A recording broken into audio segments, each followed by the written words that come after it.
दुनिया की हर माँ चाहती है उसकी बेटी खुश रहे, सुरक्षित रहे, लेकिन जो मेरी शुभी के साथ हुआ है, मैं नहीं चाहती देश की किसी और बेटी के साथ वो हो, किसी और माँ को वो झेलना पड़े जो मैंने झेला है।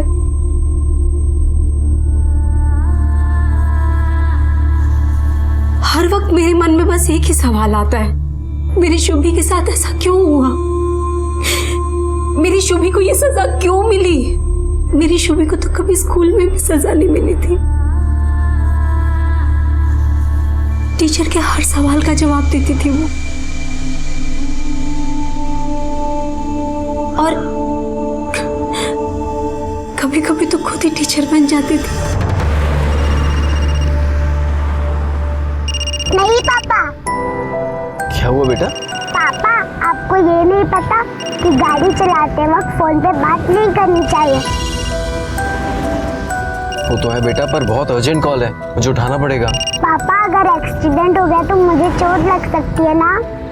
शुभी ऐसे फालतू बातें नहीं करते बेटा। पापा, शायद आपको ये नहीं पता कि गाड़ी चलाते समय फोन पे बात नहीं करनी चाहिए, इससे हमारे एक सेंस को दो काम करने पड़ सकते हैं, और अगर वो कंफ्यूज हो जाए तो हमारा एक्सीडेंट भी हो सकता है। बेटा मेरा सेंस तो छोड़ो, पहले मुझे ये बताओ, इतनी छोटी सी उम्र में आपको ये सेंस कहाँ से आ रहा है? बुक से, जो मम्मा मुझे लाकर देती हैं। अगर स्कूल में मुझसे कोई पूछता है कि तुम्हारा बेस्ट फ्रेंड कौन है, तो मैं कहती हूँ कि books are my best friend. तो शुभी बेटा, आपके बेस्ट फ्रेंड्स ने आपको ये नहीं बताया कि जब ड्राइविंग सीट पे कोई ड्राइव कर रहा हो तो उससे बात नहीं करनी चाहिए? अरे हाँ, मैं तो भूल ही गई थी।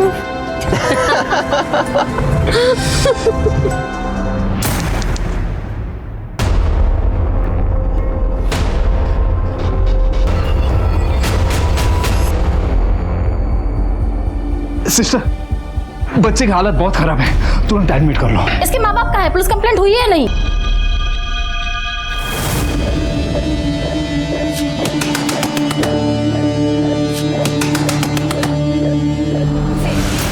इसे कैसे पता होगा कि शुभी कहाँ है? इसने अभी कहा नहीं बताऊंगी, इसको पता है कहाँ है। ये झूठ बोल रही है। रवि, तुम कहाँ इसका भरोसा कर रहे हो? अरे मैं इन नशेड़ियों को जानता हूँ बहुत अच्छे से। कल मैंने इसे पैसे नहीं दिए ना, इसलिए इसने मेरी बेटी को गायब किया है, ताकि पैसे लेकर नशा खरीद सके, है ना? तो तू देता क्यों नहीं है मुझे पैसे? हाँ, पहले तो मुझे खुद नशे का आदी बना दिया, और अब मन भर गया तो पैसे देने में आनाकानी करता है।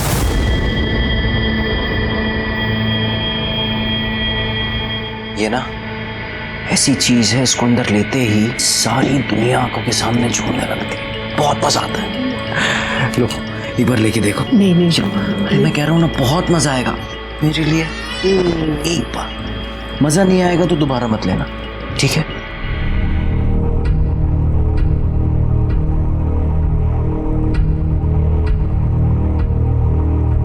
हर बार मुझे नशा देके मेरे शरीर का मजा लिया, और जब मन भर गया तो मेरे पास आना छोड़ दिया।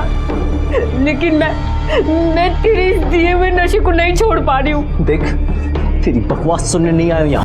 इसे नहीं पता कि हमारी शुभी कहाँ है। मैं हाथ जोड़ती हूँ तुम्हारे, हमें पुलिस स्टेशन चलना चाहिए। चलो यहाँ से, चलो चलो।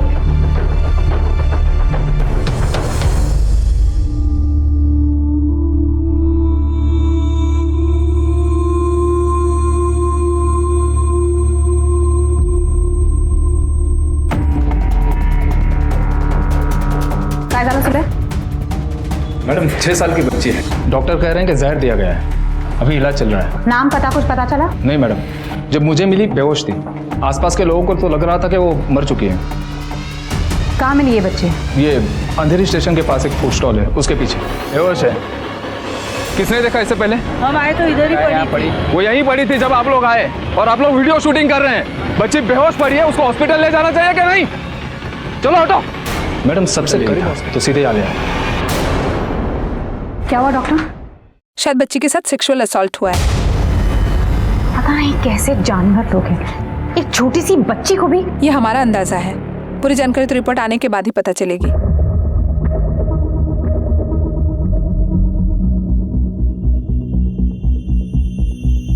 सर, एक 6 साल की छोटी बच्ची बेहोशी की हालत में मिली है। डॉक्टर का कहना है कि शायद उसके साथ सेक्सुअल असॉल्ट भी हुआ है।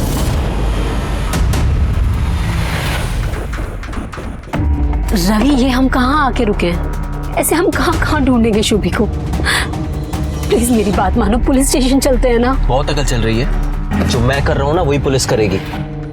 चुपचाप यहीं बैठो, मैं लेके आ रहा हूँ उसको।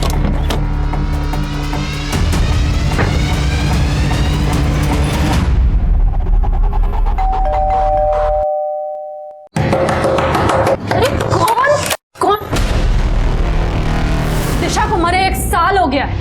यहाँ क्या लेने आया तू? तेरी खुंदक मुझसे है ना, ले तेरे सामने खड़ा हूं, जो करना है कर ले, कि मेरी बेटी को छोड़ दे। उसने कुछ नहीं किया, उसकी कोई गलती नहीं है। बेटी को छोड़ दे? तेरी बेटी गायब हो गई? वो सारी औरतें जिनका तूने इस्तेमाल करके छोड़ दिया, वो भी किसी की बेटी थी। बट जो भी हो, तुझे ऐसे छटपटाता देख करना मुझे बहुत सुकून पहुंच रहा है। देख, बकवास मत कर, मुझे बस इतना बता दे मेरी बेटी कहाँ है। मुझे क्या पता तेरी बेटी कहाँ है? देख, झूठ मत बोल, मैंने सुबह देखा था जब वो बिल्डिंग में खेल रही थी ना, तू उसे घूर कर देख रही थी, तभी अंदाजा हो गया था तू कुछ गलत करने वाली है। बता दे मेरी बेटी कहाँ है। ओ अच्छा, तो तू यहाँ खड़ा होके क्या कर रहा है? जा जा पुलिस स्टेशन जा और जाके सबको बता दे कि मैंने तेरी बेटी को गायब किया, समझा? आरती, जा आरती। डॉक्टर, अगर आपको बच्ची पे सेक्सुअल असॉल्ट का डाउट है तो हमें उसे तुरंत गवर्नमेंट हॉस्पिटल शिफ्ट करना होगा मेडिकल के लिए। बच्ची की हालत पहले से बहुत नाजुक है, ऐसे में उसको यहाँ से कहीं और ले जाना बहुत ही रिस्की होगा। आप गवर्नमेंट हॉस्पिटल के डॉक्टर को यहाँ बुला सकते हैं।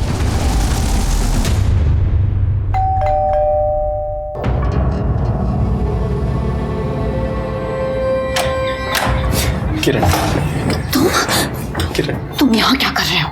मैं मानता हूँ कि मुझसे गलती हुई, पर प्लीज मेरी गलतियों की सजा मेरी बेटी को मत दो। बहुत मासूम है, उसका इस सबसे कुछ लेना देना नहीं है। पागल हो गए हो क्या? ये सब क्या बोले जा रहे हो? कौन सी बेटी? किसकी बेटी? कैसी सजा? 5 साल से हम दोनों मिले भी नहीं है, ये सब क्या बात कर रहे हो तुम? मैंने तुम्हें धोखा दिया, इसलिए उसका बदला लेने के लिए तुमने मेरी बेटी को अगवा किया ना। प्लीज किरण, देखो, चुपचाप यहाँ से चले जाओ। मेरे पति अंदर है, उन्हें पता लग जाएगा कि तुम यहाँ पे हो। मुझे कौन है किरण? कोई नहीं, वो कोई गलत एड्रेस पे आ गया है। देखिए आप, ये ए विंग है, आप बी विंग में चले जाइए। ओके जाओ। मैं तुम्हारे हाथ जोड़ता हूँ किरण, प्लीज प्लीज मेरी बात सुन किरण।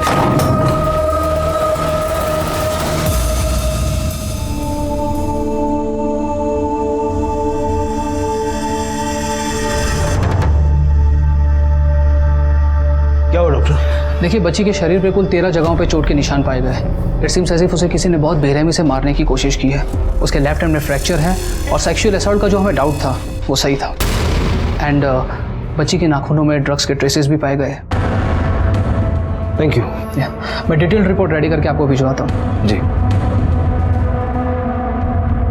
सर, मुझे लगता है ये किसी ड्रग एडिक्ट का काम है। या फिर पारिवारिक रंजिश भी हो सकती है। मतलब जिस तरह से बच्ची को टॉर्चर किया, बाद में ये सेक्सुअल असॉल्ट, और अब आखिर में जहर दे के मारने की कोशिश की। ये छोटी सी बच्ची के साथ मारपीट और फिर ये सब, दिमागी रूप से पागल लगता है। प्रिया, या तो ये किसी औरत का काम हो सकता है या फिर कोई नामर्द। उस दिन हम पागलों की तरह यहाँ वहाँ वसई में अपनी बच्ची को ढूंढ रहे थे। हमें तो अंदाजा भी नहीं था कि हमारी बच्ची अंधेरी के अस्पताल में जिंदगी और मौत से लड़ रही है। वो तो भला हो उस पुलिस वाले का जो तुरंत मेरी बच्ची को अस्पताल ले गए, लेकिन मेरी बच्ची की जांच के बाद जो भयानक सच हमारे सामने आया, उसे सुनकर आज भी रूह कांप जाती है। क्या गुजरी होगी मेरी शुभी पर, और कैसा हैवान होगा वो इंसान जिसने एक मासूम बच्ची के साथ ऐसा घिनौना काम किया। मुझे तो समझ ही नहीं आ रहा कि हम क्यों ऐसे घूम घूम कर शुभी को ढूंढ रहे हैं। तुम पुलिस की मदद क्यों नहीं लेना चाहते? क्योंकि मैं नहीं चाहता कि मेरी बेटी को कुछ हो। अगर हम पुलिस के पास गए तो हो सकता है वो लोग उसे जिंदा भी ना छोड़े। तो जिस किसी ने भी हमारी शुभी को किडनैप किया है, अगर तुम उससे जाकर पूछोगी तो वो तुम्हें पता थोड़ी ना देगा। प्लीज तुम चुप रहो।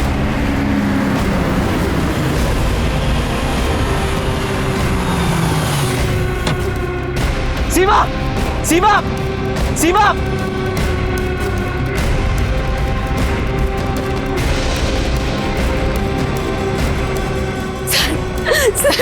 सर मेरी बच्ची, सर मेरी 6 साल की बच्ची सुबह से गायब है सर।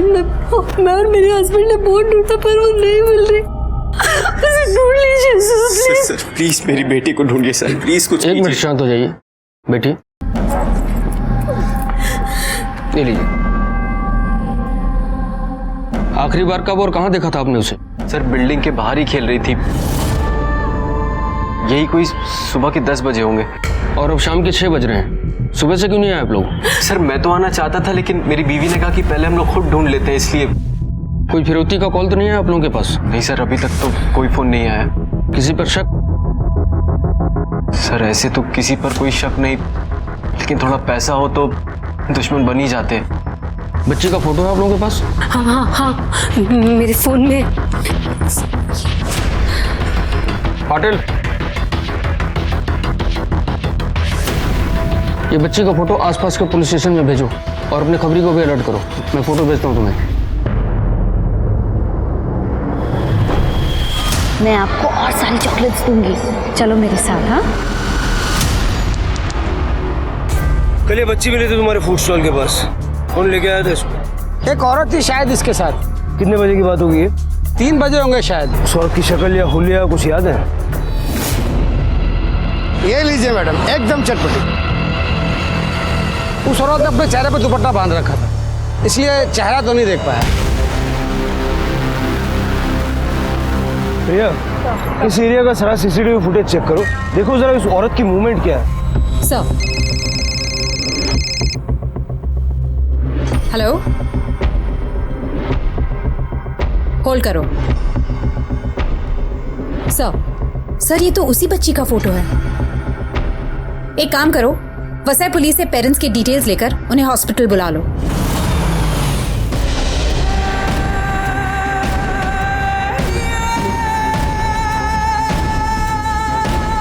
सिस्टर मेरी बेटी है शुभी, 6 साल की है, वो वसई पुलिस से। एक मिनट, आप शुभी के माँ बाप हैं? जी जी। आइए। अभी भी बेहोश है।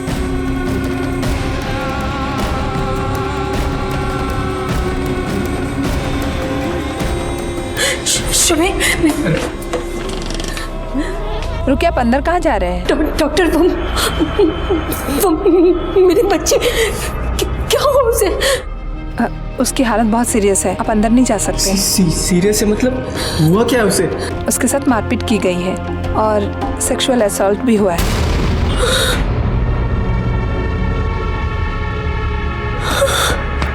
मेरी शुभी, तुझसे एक सवाल करूंगी, तुझे उसका सही जवाब देना होगा। बच्चे कैसे पैदा होते हैं?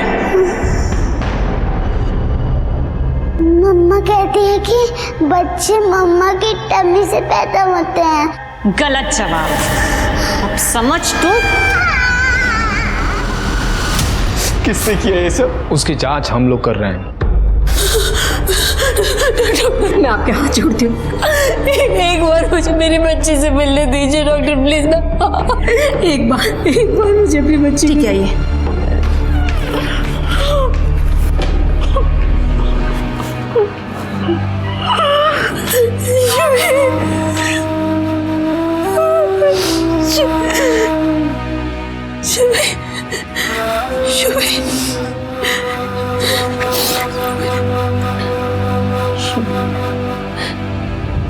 सर शुभी की मिसिंग कंप्लेंट मिलते ही हमने जांच शुरू की थी। ये देखिए, ये वसई में रवि यादव की बिल्डिंग का सीसीटीवी फुटेज है। इसमें साफ दिख रहा है शुभी खुद किसी को देखकर बाहर आई। थोड़ा आगे जाने के बाद कोने में नीचे गिरी एक बुक को शुभी ने उठाया, तभी एक औरत आई और उसे देखिए पकड़कर आगे ले गई। बिल्डिंग के वॉचमैन से पूछताछ की?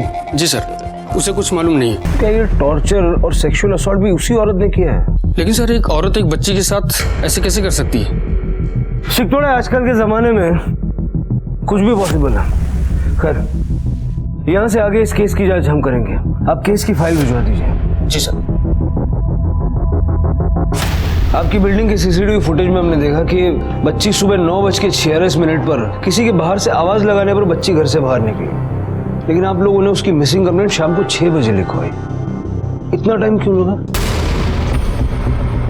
सर तब तक तो सर हम उसको आसपास ही ढूंढ रहे थे। जो फुटेज में हमें दिखाई दे रहा है कि वो किसी औरत के साथ जा रही है, औरत का चेहरा छुपा हुआ है। अब इतनी छोटी बच्ची की तो किसी से कोई दुश्मनी हो नहीं सकती, तो आपकी या आपकी कभी किसी औरत से कोई रंजिश वगैरह रही हो? सर मेरा एक ड्राइविंग स्कूल है खुद का, थोड़े बहुत पैसे हैं, लेकिन हमारी किसी औरत से कोई दुश्मनी नहीं है, ना मेरी ना मेरी बीवी की। ये तो वैसे भी सारा दिन अपनी बच्ची की देखभाल में लगी रहती थी। अच्छा, जिस औरत की हम बात कर रहे हैं वो ड्रग एडिक्ट है, ये भी हमारी जांच में पता चला है, क्योंकि शुभी के नाखून में ड्रग के ट्रेसेस मिले हैं। सीमा, तुम जानती हो किसी ऐसी औरत को जो ड्रग एडिक्ट है?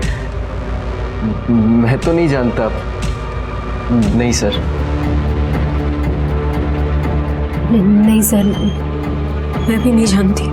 शुभी के अपराधियों को तलाशने की जिम्मेदारी अब अंधेरी पुलिस की थी, लेकिन ऐसा लग रहा था कि कुछ शुभी के माता पिता ही पुलिस की पूरी तरह से मदद नहीं कर रहे थे। आखिर क्यों वो अपनी बेटी के ही अपराधी को बचाने की कोशिश कर रहे थे?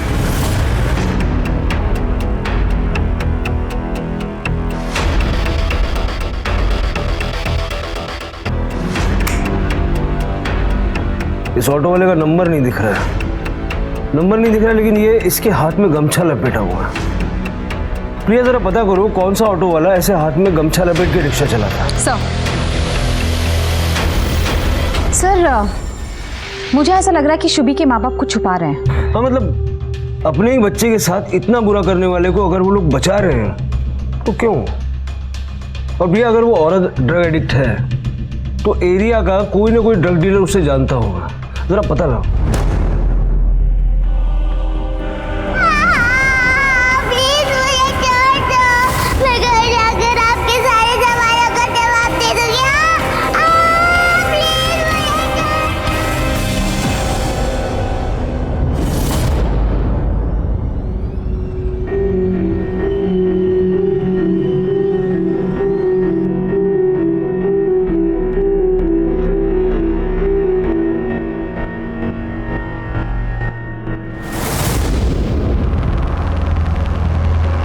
खबरदार, जो मेरी बेटी को हाथ लगाया तो दूर रहो इससे। शुभी मेरी भी बेटी है। तो तुम्हारे ही तो पापों की सजा भुगत रही है ना। बस अब और नहीं, मैं पुलिस को जाके सब बता दूंगी।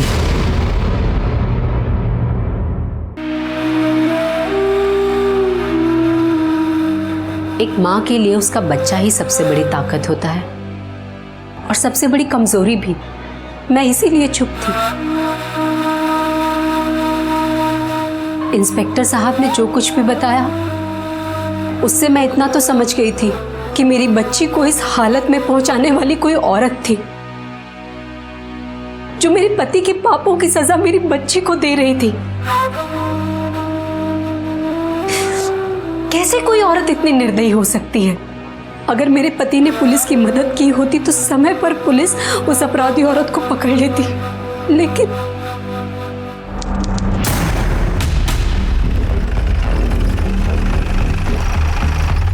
सुनो जी मैडम। एक ऑटो वाला है जो अपने हाथ में गमछा इस तरह से बांध के ऑटो चलाता है, तुम जानते हो उसको? मैडम, ऐसा तो कोई अपने एरिया में नहीं है, अगर कोई नया आया होगा तो मालूम नहीं।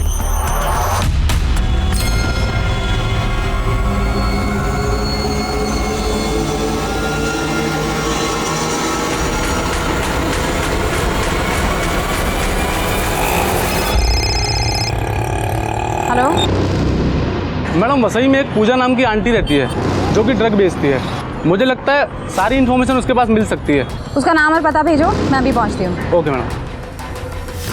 संजीव, मैं वैसे ही जा रही हूँ, तुम ऑटो वाले का पता लगा के रहना, ठीक है? मैडम। चलो।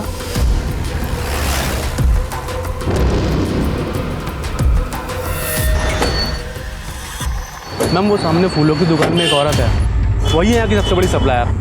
ज़्यादातर लोग उसी से ड्रग लेते हैं।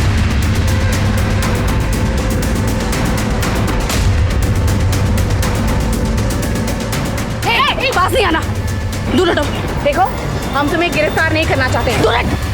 बस तुमसे पूछताछ करना चाहते हैं, नीचे दूर हटो। पास नहीं आना। मुझे लगा आप लोग मुझे पकड़ने आए हैं साहब, मुझे अपनी परवाह नहीं है साहब, घर में छोटे छोटे बच्चे हैं साहब। ये मामला भी एक छोटी सी बच्ची के साथ हुए सेक्सुअल असॉल्ट का है। और हमें शक है कि आरोपी एक औरत है और ड्रग्स एडिक्ट है। तुम्हारे पास कितनी औरतें आती हैं ड्रग्स खरीदने? बस यही कोई 3-4 औरतें ही आती हैं साहब। नाम बताया उनका? हाँ है ना साहब, सबका मोबाइल नंबर है।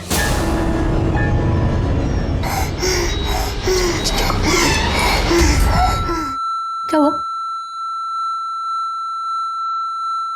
क्या हुआ? ये ठीक है ना डॉक्टर? हाँ ठीक है। I am sorry, she is no more. यहाँ सिर्फ 6 साल की मासूम शुभी ने दम नहीं तोड़ा था, कई मासूम उम्मीदों ने, सपनों ने भी दम तोड़ दिया था। शुभी की मौत के बाद पुलिस के लिए ये केस और भी मुश्किल होने जा रहा था। वो बच्ची शुभी जाधव वो नहीं रही। ये अच्छा नहीं हुआ प्रिया। अब उस औरत की शिनाख्त करने में हमें और भी मुश्किल होगी जिसने शुभी के साथ ये सब कुछ किया।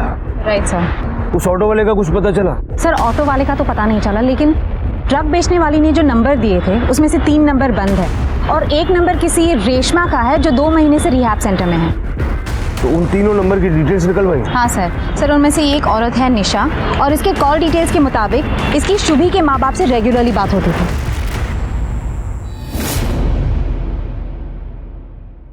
शुभी शुभी शुभी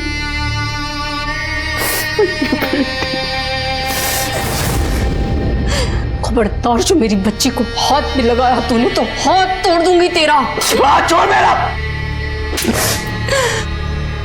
तेरी इन आंखों से मैं जिस वजह से डरती थी ना, जिस वजह से मैं तेरी हर बात सहती थी, वो वजह नहीं रही अब।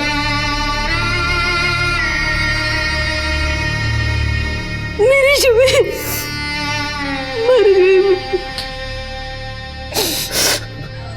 और इसे और किसी ने नहीं, तूने मारा, तूने। हत्यारा है तू, हत्यारा मेरी बेटी का।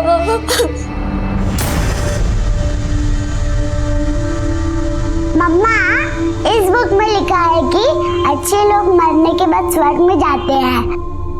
मैं भी मरने के बाद स्वर्ग में जाऊंगी ना?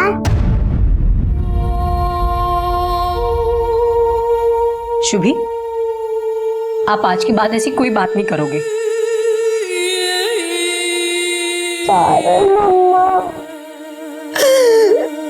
मेरी बेटी, मुझे ना चक्कर आ रहे हैं, मेरा सर घूम रहा है, मेरे पेट में भी बहुत दर्द हो रहा है। प्लीज मुझे थोड़ी सी ड्रग्स ला दीजिए ना, उसके बाद आप जो बोलोगे मैं बताऊंगी। निशा, हमारे कुछ सवालों के जवाब दे दो, तुम्हें जो चाहिए सब मिलेगा। मैं कह रही हूँ ना, मुझे थोड़ी सी ड्रग्स ला दीजिए, उसके बाद मैं सब कुछ बता दूंगी। निशा, हम जानते हैं कि शुभी की माँ तुम्हारी बड़ी बहन है, तुम्हारी ये ड्रग्स की आदत के चलते तुम्हें पैसों की जरूरत थी और पैसों के लिए तुमने शुभी को किडनैप किया। हाँ, मैंने मारा है शुभी को, मैंने मारा है। वो शुभी का बाप है ना रवि, उसने मुझे ड्रग्स की लत लगाई और नशा देके मेरे साथ सब कुछ किया, और जब उसका मन भर गया तो उसने मुझे पैसे देने से मना कर दिया। मुझे पैसे चाहिए थे। 16 की सुबह जब सीमा दीदी के घर गई थी, तभी मैंने सूफी को किडनैप करने का प्लान बनाया। तेरी जान ले लेगा ये नशा।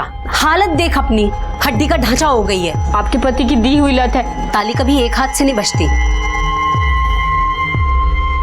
रवि गलत है तो तू भी गलत है, और मुझे इस बारे में कोई बात नहीं करनी।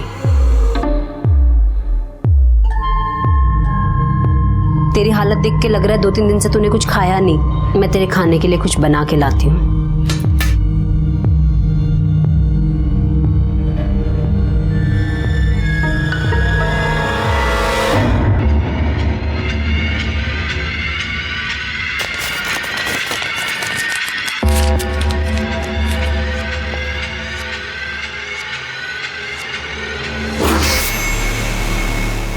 सॉरी मौसी, आपका पाउडर गिर गया।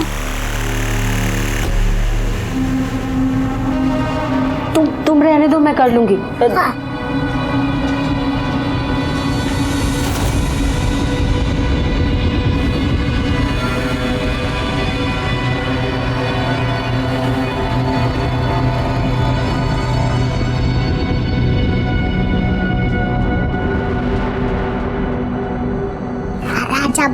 बताऊँ। आइसक्रीम खाओगी? नहीं, मम्मी गुस्सा करेगी। मम्मी को बताएंगे तब ना गुस्सा करेगी, मम्मी को पता ही नहीं चलेगा। तुम मुझे ना बिल्डिंग के बाहर मिलना, वहाँ मैं तुमको आइसक्रीम खिला दूंगी। ठीक है। मैंने सोचा उससे किडनैप करके पैसे मांगूंगी, लेकिन फिर मैं डर गई, तो मैंने उसे मार दिया था उसे। कैसे मारा उसे और कहाँ ले जाके मारा? मुझे जितना पता था मैंने आपको बता दिया। अब आपने बोला था ना कि आप मुझे ड्रग्स दोगे, अब थोड़ी सी ड्रग्स दे दो, थोड़ी सी। प्रिया, सर निशा ड्रग्स के लिए झूठ बोल रही है। हो सकता है सर, लेकिन ये भी पॉसिबल है कि वो जानबूझ के शातिर बनने की कोशिश कर रही है, क्योंकि उसने सेक्सुअल असॉल्ट की बात ही नहीं की। वो चाहती है कि हम ये माने कि वो ड्रग्स के लिए झूठ बोल रही है। फिलहाल निशा को ये रखो। सर, हॉस्पिटल से हवलदार गोविंद का फोन आया था। उसका कहना है कि बच्चे के माँ बाप के बीच में बच्चे की मौत के लेके कुछ लफड़ा हुआ है।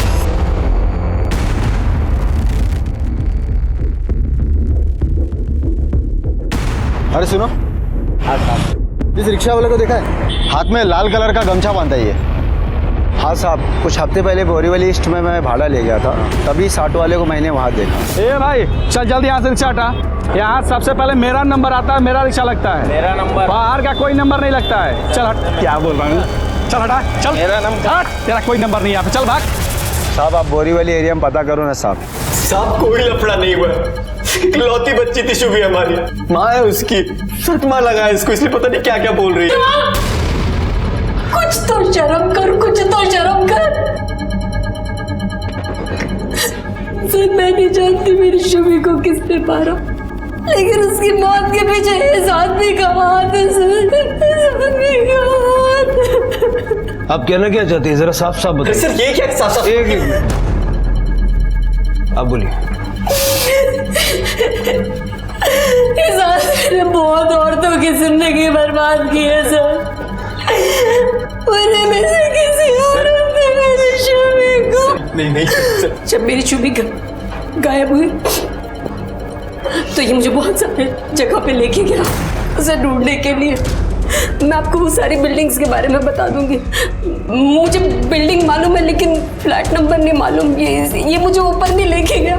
फ्लैट नंबर यही बताएगा या थाने चल के बताएगा? देखिए सर, मैं आपको सच यही बता देता हूँ सब, लेकिन मैं आपसे कह रहा हूँ कि औरतों का शुभी की मौत से कोई लेना देना नहीं है सर। किसका किससे क्या लेना देना है नहीं है ये हम पता कर लेंगे। चल तू सबके नाम और एड्रेस लिखवा।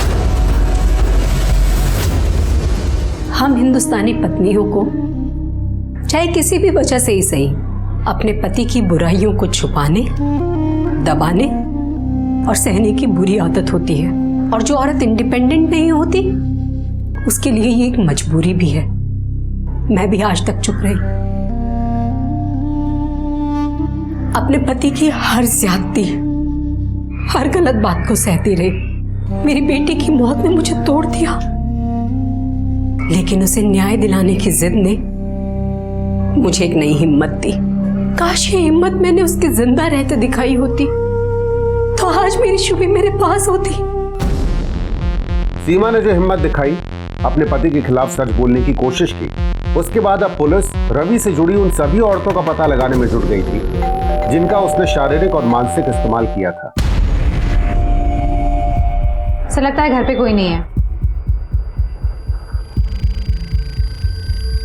अरे सुनो, ये 303 वाली आरती मोरे कहाँ है? हाँ आरती मैडम, वो तो सुबह बैग लेकर निकल गई। कुछ बताया कहाँ जा रही है? नहीं बताया तो नहीं कुछ। नंबर है उसका? हाँ साहब, वो एक्चुअली में क्या है, जब वो इंटरकॉम ख़राब हो जाता है तो डायरेक्ट फ़ोन कर देती हैं वो, अगर उन्हें कुछ काम होता है। ये नंबर है। अच्छा ये देखो, ये है रवि। क्या ये अक्सर आरती मैडम से मिलने आया करता था? हाँ मिलने तो आते थे, पर आरती मैडम से नहीं, उनकी छोटी बहन दिशा मैडम से मिलने आते थे। अब ये दिशा कहाँ मिलेगी? उन्होंने तो 1 साल पहले ही सुसाइड कर लिया। प्रिया, दिशा ने सुसाइड कर लिया, अब शुभी की हत्या और आरती गायब। जरा पता लगाओ ये आरती गई कहाँ है। सर किरण जी, झूठ बोलने की या कुछ छुपाने की कोशिश मत करिएगा, क्योंकि हम जानते हैं कि 16 तारीख की शाम को अपनी बच्ची के बारे में पूछने के लिए रवि यहाँ आपके घर में आया था। हाँ सर, वो यहाँ आए थे अपनी बेटी के बारे में पूछने के लिए। और उसे मुझ पर शक हो रहा था। हमें भी आप पर शक है। मैडम 6 साल पहले मेरा रिश्ता था रवि के साथ और अब तो मेरी शादी को 5 साल हो चुके हैं। मैं सब भुला चुकी हूँ। क्या आप हमें बता सकती है कि 16 अप्रैल को 10 और 6 के बीच में आप कहाँ थी? यही थी अपने घर पे अपने पति के साथ। उनकी छुट्टी थी उस दिन। अभी कहाँ है आपके पति?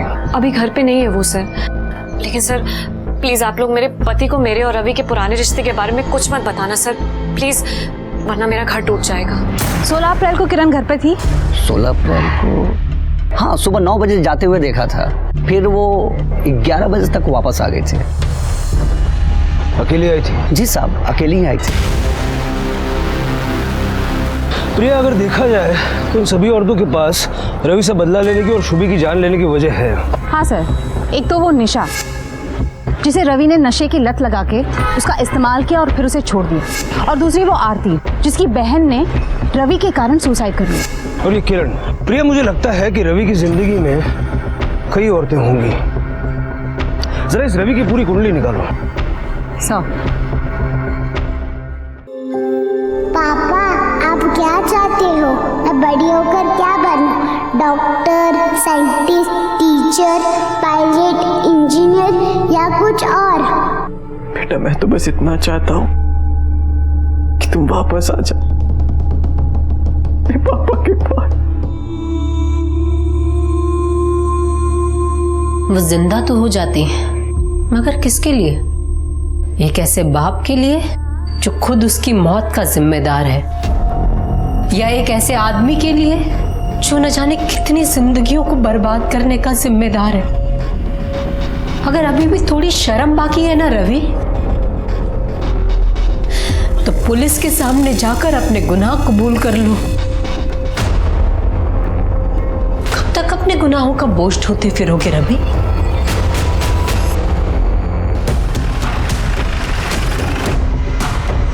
आप रवि को कब से जानते हैं? 10 साल से जानते हैं, हमारा पड़ोसी है। उसके बारे में कुछ बता सकते हैं कि किस तरह का इंसान है वो? हमारे साथ तो संबंध अच्छे हैं, हाँ, लेकिन मैंने सुना था कि कई सारी औरतों के साथ उसका चक्कर है। और तो और उसकी बीवी भी कुछ बोलती नहीं थी ना।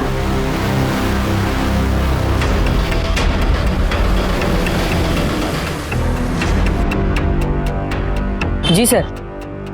तुम यहाँ काम करते हो? हाँ मैडम, मैं यही काम करता हूँ रवि भाई के पास में। उन्होंने ही मुझे ड्राइविंग स्कूल में ड्राइविंग सिखा दी, उसके बाद में नौकरी भी दिला दी। मेरे लिए तो सब कुछ अच्छा ही किया रवि भाई ने। और बुरा किसके साथ किया? तुम तो अच्छे से जानते होंगे कि रवि का किन किन औरतों के साथ चक्कर था। मैडम अब ये तो रवि भाई को भी याद नहीं होगा।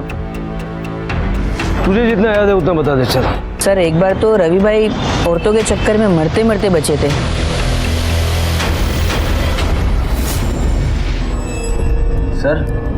सर ये सब झूठ है, ऐसा कुछ नहीं हुआ था। ये झूठ है या वो झूठ था जो तुम बोलते आ रहे थे? सिटी हॉस्पिटल में तुमने बोला कि तुम धारदार चाकू पर गिर गए थे। अब तो सच बोल दो। सर मैंने कोई झूठ नहीं बोला था, मैं सच कह रहा हूँ। स्मिता, लेकर आओ उन्हें।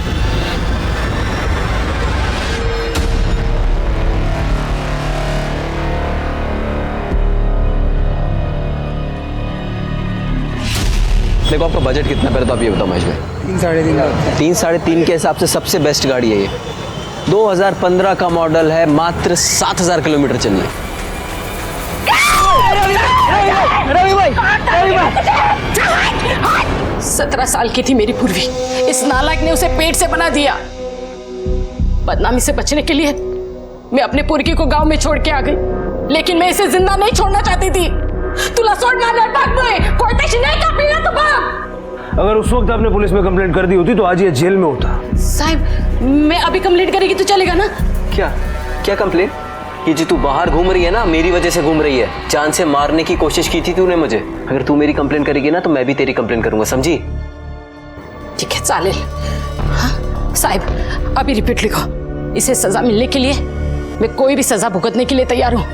ये जेल में सड़ना चाहिए ये आदमी। हाँ कामत, वो बाहर ले गए। लेकिन सर ये चलो, मुझे एक बात बताइए, अगर इसे सजा दिलाने के लिए आप कुछ भी कर सकती हैं, फिर इसे ही सजा देनी थी। शुभी के साथ वो सब क्यों की? क्यों मारा उसे? मी काय नाही केली साहेब. हाँ खरं सांगते, मी काय नाही केली. इस कमीनी की वजह से मैं इसकी सजा उसे क्यों देती साहेब? माझी भी तो पोरगी है. हाँ 16 तारीख को 10 से 6 के बीच आप कहाँ थी? वो मेरी तबीयत ठीक नहीं थी, इसलिए मैं घर पे ही थी साहब. ठीक है, जाइए. प्रिया, इस पे नजर रखना.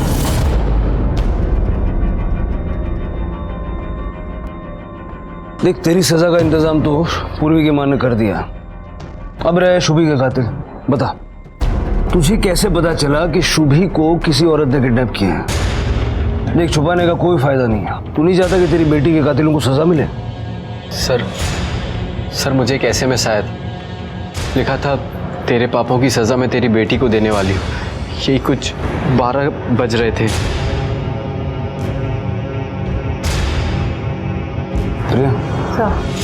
इस नंबर की डिटेल्स निकालो. सर, शक की सुई अभी भी इन तीनों पे अटकी है. किरण, निशा, आरती या पूर्वी की माँ. और इनमें से किरण को छोड़ के तीनों औरतें ऐसी हैं जिन्होंने हाल फिलहाल में रवि की वजह से नुकसान उठाया है. लेकिन सर मैंने तीनों औरतों का कॉल रिकॉर्ड चेक किया.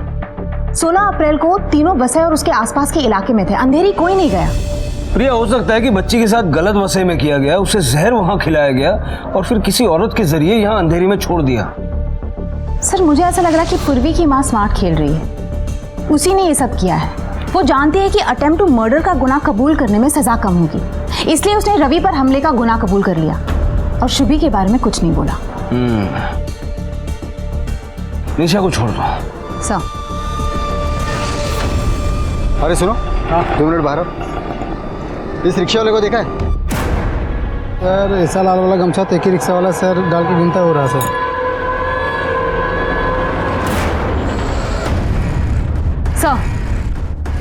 सर 16 तारीख को जिस नंबर से रवि को धमकी वाला मैसेज भेजा गया था वो फेक आईडी से था. सर एक सेकंड. हेलो, उस पर नजर रखो, हम अभी आते हैं. सर उस ऑटो वाले का लीड मिल गया जिसमें शुभी को अंधेरी लाया गया था. जी मैडम, ये वही बच्ची है जो उस दिन मेरे ऑटो में बैठी थी बेसच्चे के नाके से, और उसके साथ एक औरत भी थी. मैडम क्या बात है, बच्ची कोई तकलीफ में है क्या? नींद में है, तबीयत नहीं ठीक है उसकी. उस औरत का चेहरा देखा था? हाँ मैडम, मुझे याद आया. एक बार उस औरत ने अपने चेहरे से दुपट्टा हटाया था क्योंकि उसे सेव पूरी खानी थी. अगर तस्वीर दिखाई जाए तो पहचान लोगे? हाँ सर, मैं जरूर पहचान लूंगा. ये देखो, इनमें से कोई है? हाँ. एक मासूम बच्ची को तड़पा तड़पा के मार डाला. क्यों किया तुमने ऐसा? क्यों किया ऐसा बच्ची के साथ? उस बच्ची के बाप ने मेरे कई बच्चों को मार दिया था.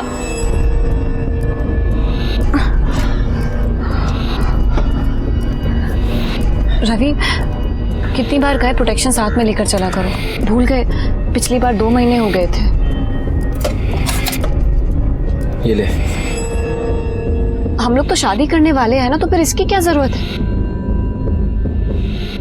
हम लोग शादी करने वाले हैं, बच्चा नहीं, समझी? खा लो. 2 साल तक वो मुझे बेवकूफ बनाता रहा. उसके झांसे में आकर मैं बच्चा गिराने की दवाई खाती रही. फिर समझी, वो तो मुझे यूज कर रहा था. मैं उसके साथ नहीं रह सकती थी, फिर मैंने उसको छोड़ दिया. मैं किसी से शादी नहीं करना चाहती थी, बस अपनी फैमिली की वजह से शादी करनी पड़ी. शादी के 5 साल बाद भी मुझे बच्चा नहीं हुआ. किरण, पूरा चेकअप करने के बाद यही बात सामने आई है कि तुम्हारा यूट्रस बुरी तरह से डैमेज हो चुका है. ऐसा कैसे हो गया डॉक्टर? देखो किरण, बहुत सी वजह हो सकती है. कभी कभी बहुत ज़्यादा बार एबॉर्शन करने की वजह से, कभी कभी बच्चा ना होने वाली मेडिसिन खाने की वजह से भी ऐसा हो जाता है. लेकिन डॉक्टर, मैं ठीक तो हो जाऊंगी ना, माँ बन पाऊंगी ना? अब सॉरी किरण, तुम अब कभी माँ नहीं बन सकती. मेरी ये हालत रवि की वजह से. मैं कभी माँ नहीं बन सकती. तुम माँ नहीं बन सकती, इस बात की सजा उस मासूम शुभी को क्यों? रवि अपनी बेटी से बहुत प्यार करता था. मैं भी उसे वही तकलीफ देना चाहती थी जिस तकलीफ से मैं जूझ रही थी. मैंने उसकी बेटी पर 1 हफ्ते तक नजर रखी, फिर पता लगा उसे किताबों का शौक है।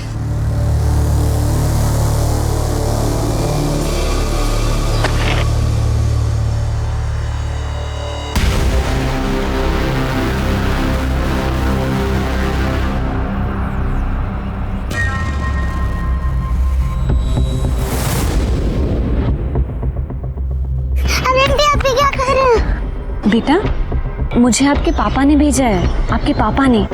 ये देखो, ये दोनों चॉकलेट्स आपके लिए हैं और ये बुक ये भी आपकी है। लो, मैं आपको और सारी चॉकलेट्स दूंगी। चलो मेरे साथ। हाँ। और फिर बहला फुसलाकर मैं उसे अपने साथ ले गई। मैंने एक नकली आईडी से सिम लेकर रखा था। मैं उसे उसकी बेटी की आवाज सुनाकर उसके बाप को तड़पाना चाहती थी, तड़पते हुए देखना चाहती थी मैं उसे। उसका फोन बंद निकला, इसलिए मैंने उसे मैसेज किया। मुझे मम्मा के पास जाना है। से एक सवाल करूंगी, तुझे उसका सही जवाब देना होगा।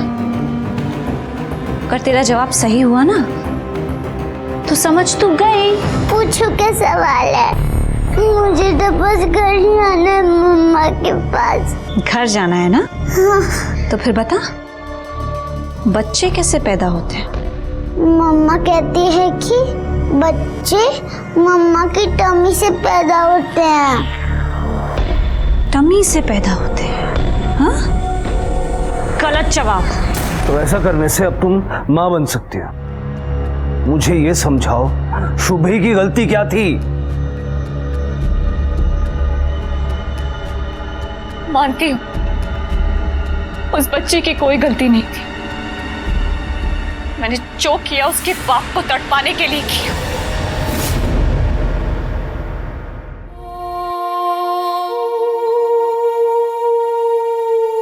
आज मेरे पति पछतावे में हैं। सजा से ज्यादा उन्हें बेटी को खोने का एहसास जीने नहीं दे रहा। लेकिन जिन औरतों के साथ उन्होंने गलत किया, वो भी तो किसी की बेटी थी। किरण के साथ रवि ने जो भी किया वो गलत था।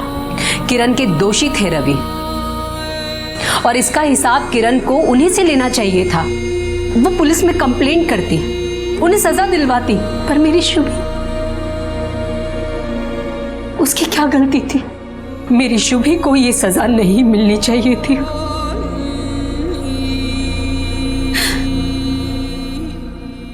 देखते हैं हमारे आज के एपिसोड की दूसरी कहानी।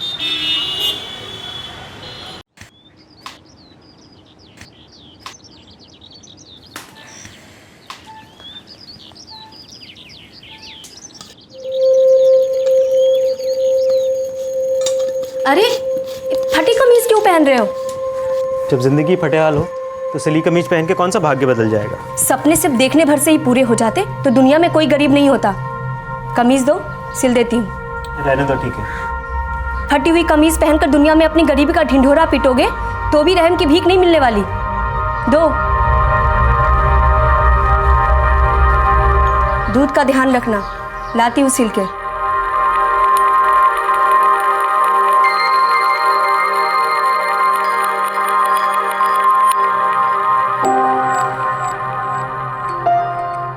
पापा, मैं गिट्टी खेल खेल के ना बोर हो गई हूँ।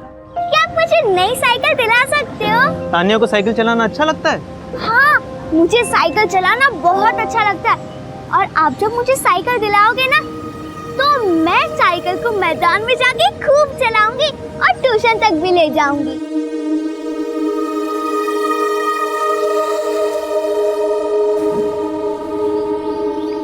तानिया, गिट्टी खेल खेल के बोर हो गई ना? बेटा मुझे 2 दिन दे, मैं पक्का तेरे लिए साइकिल लेकर आऊंगा। God promise. God promise. अरे फिर से गॉड प्रॉमिस। गॉड प्रॉमिस नहीं, गॉड प्रॉमिस बोल। हाँ, तेरा गॉड प्रॉमिस। यहाँ दूध उबल के आधा हो गया और तुम बच्चे को झूठे सपने दिखा रहे हो। क्यों गरीबी में आटा गीला कर रहे हो? शारदा, तुम सिर्फ मुहावरे ही मारते रहना। तुम ये क्यों नहीं समझती हो कि आटे दाल की चिंता मुझे तुमसे ज्यादा है? नौकरी छोड़कर खुद घर पे बैठे हो और ताने मुझे दे रहे हो। तुमसे कुछ नहीं होता तो मुझे कह दो। सबका पेट भरने के लिए मैं भी दूसरों के यहाँ बर्तन मान सकती हूँ। उठाई जाए छो। मम्मी, आप हमेशा पापा को डांटती क्यों रहती हो?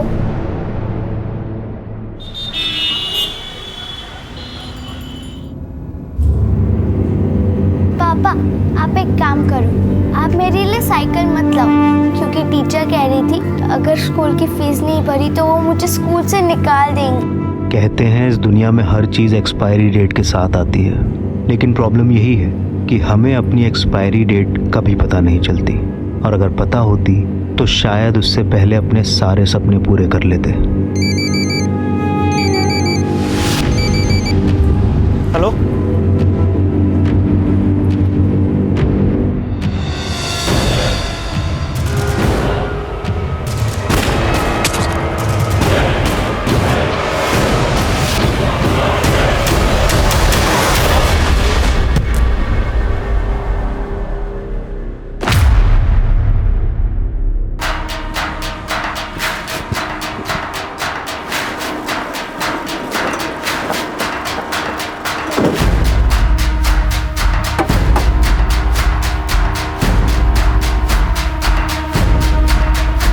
पीछे हटिए आप लोग, पीछे हटिए, पीछे हटो, पीछे हटो,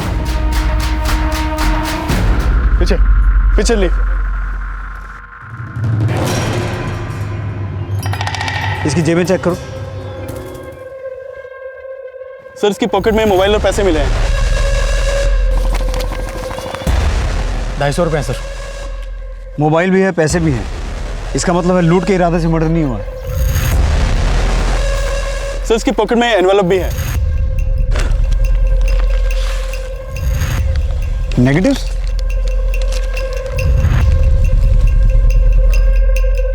सर,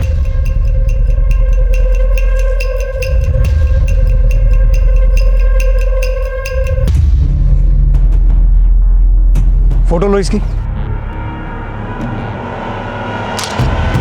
सर ये तो कोई एंटी गन लगती है। हेमंत, गन को बैलिस्टिक और बॉडी को पोस्टमार्टम के लिए भिजवाओ, और इसके फोन को ऑन करवा के देखो, शायद इसके घर वालों के नंबर इसमें फीड हो। Yes sir.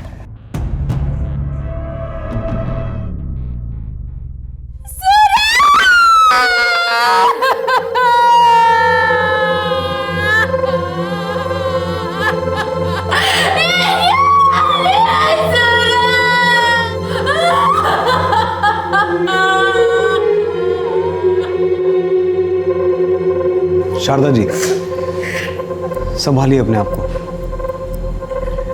मुझे ये बताइए कि आपके पति सूरज घर से कुछ बोल के गए थे कि कहाँ जाने वाले हैं? बोल कर गए थे कि अपने लिए नौकरी ढूंढने जा रहे हैं। कब से नौकरी ढूंढ रहे थे वो?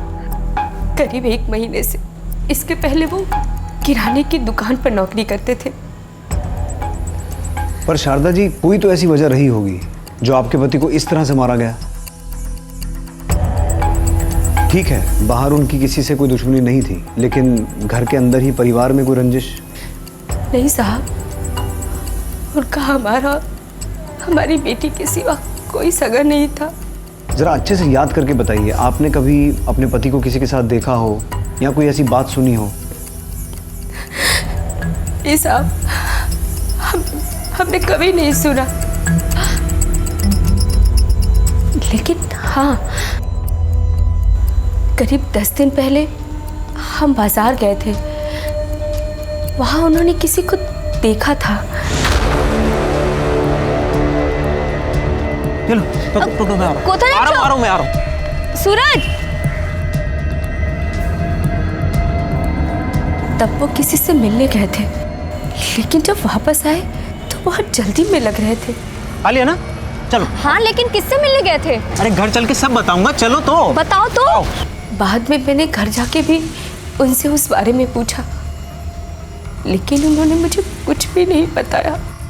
तो आपको लगता है कि आपके पति की मौत की वजह वो शख्स हो सकता है जिसे वो उस दिन बोरिया नगर में मिलने गए थे? शायद, क्योंकि उस दिन के बाद से वो और भी ज्यादा परेशान रहने लगे थे।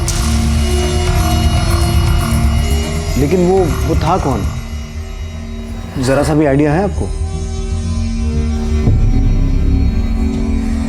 ठीक है, अगर आपको उस आदमी के बारे में कुछ भी पता चले या आपको कुछ भी याद आए तो हमें बताइएगा। फिलहाल आप जा सकते हैं। 1 मिनट, आपके पति सूरज जी की जेब से हमें कुछ नेगेटिव्स मिले थे। आप कुछ बता सकती हैं किन फोटोग्राफ्स के नेगेटिव्स हैं? नहीं साहब, मुझे इस बारे में कुछ भी नहीं पता, और इससे पहले तो मैंने उनके पास ये कभी देखा भी नहीं था। ठीक है।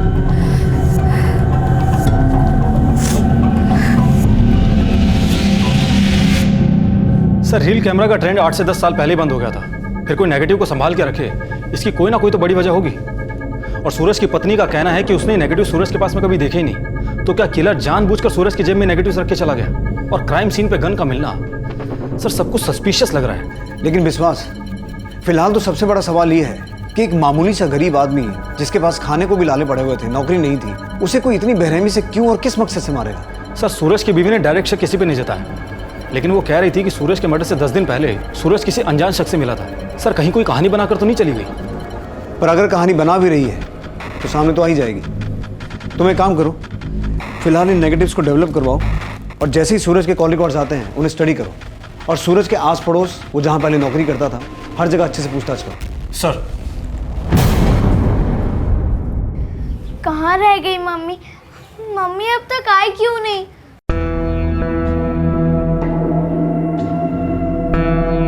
मम्मी, मम्मी आप कहाँ रह गई थी? पापा, पापा कहाँ? वो अब तक आए क्यों नहीं?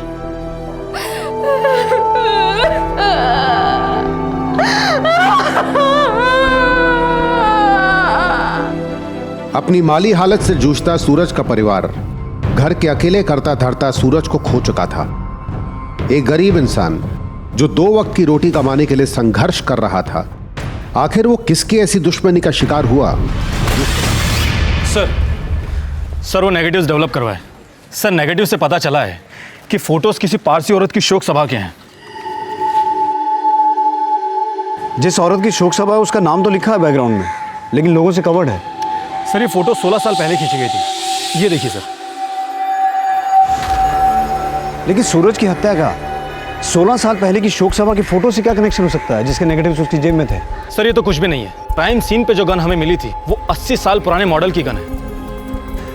सर ऐसी गन्स ब्रिटिश काल में बना करती थी। गन की बैलिस्टिक और पोस्टमार्टम रिपोर्ट का क्या स्टेटस है? सर रिपोर्ट कल तक आ जाएंगे।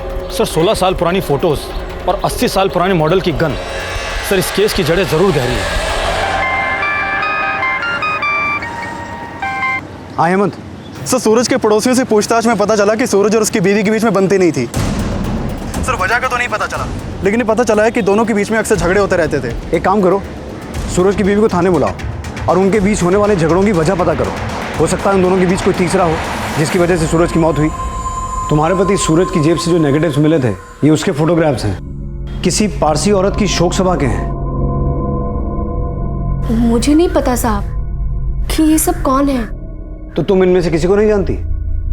नहीं साहब। अगर तुम किसी को नहीं जानती तो किसी पारसी औरत की शोक सभा के फोटो के नेगेटिव तुम्हारे पति सूरज की जेब में क्या कर रहे थे? मुझे ये सब नहीं पता साहब।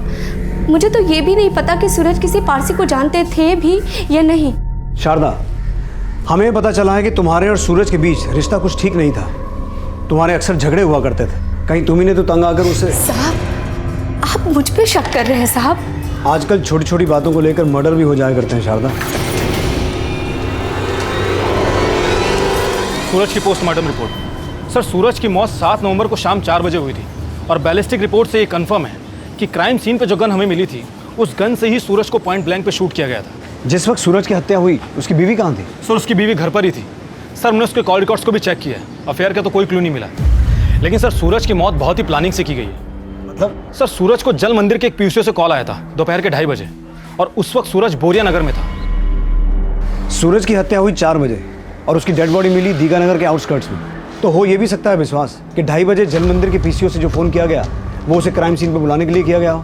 सर लग तो यही रहा है, लेकिन सूरज को कॉल किसने किया था ये अभी तक पता नहीं चल पाया। सर हमने पूछताछ की है, कोई क्लू नहीं मिला। और सर वहाँ पर कोई सीसीटीवी भी नहीं है। इसका मतलब है जो कोई भी था वो इतना अलर्ट था कि उसने मोबाइल का इस्तेमाल नहीं किया। और अगर वो सूरज की बीवी के टच में होगा तो मोबाइल कन्वर्सेशन अवॉइड करता होगा। सूरज के कॉल रिकॉर्ड्स क्या बताते हैं? सर सूरज पिछले दिनों अधिकतर कॉल काम मांगने के लिए कर रहा था और अब तक सूरज के बारे में जितना पता चला है उससे ये साफ है कि सूरज बहुत ही ज़रूरतमंद था सूरज के कॉल रिकॉर्ड्स में से किसी पारसी का नंबर मिला है? नहीं सर, और पूछताछ में भी ऐसा कुछ भी सामने नहीं आया कि सूरज किसी पारसी औरत को जानता भी था। लेकिन मैं कोलकाता की पारसी कम्युनिटीज के लोगों से पता लगवा रहा हूँ कि 16 साल पहले किस पारसी औरत की मौत हुई जिसकी। पापा फिर ये शो, प्लीज प्लीज वापस आ जाओ। मैं आपसे कुछ भी नहीं मांगूंगी, मुझे कुछ भी नहीं चाहिए, साइकिल भी नहीं चाहिए। और आप ना स्कूल की फीस भी मत भरना, आप भी कम पढ़े थे ना, मैं भी नहीं पढ़ूंगी। नहीं तान्या बेटा, पढ़ाई से कभी जी नहीं चुराना। देख बेटा, मैं तो ज़्यादा पढ़ नहीं पाया, लेकिन बेटा तू इतना पढ़ना कि सबको पीछे छोड़ देना। हाँ, छोड़ेगा ना सबको पीछे? हाँ मेरा बच्चा।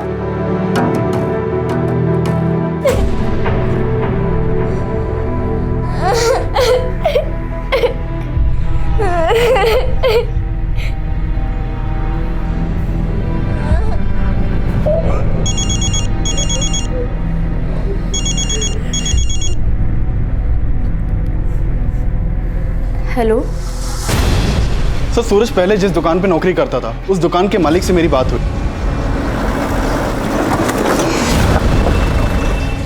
देखिए सर, इससे पहले किसी ने कोई और स्टोरी सुना के मुझ पर शक जाहिर करे, मैं खुद बता देना चाहता हूँ।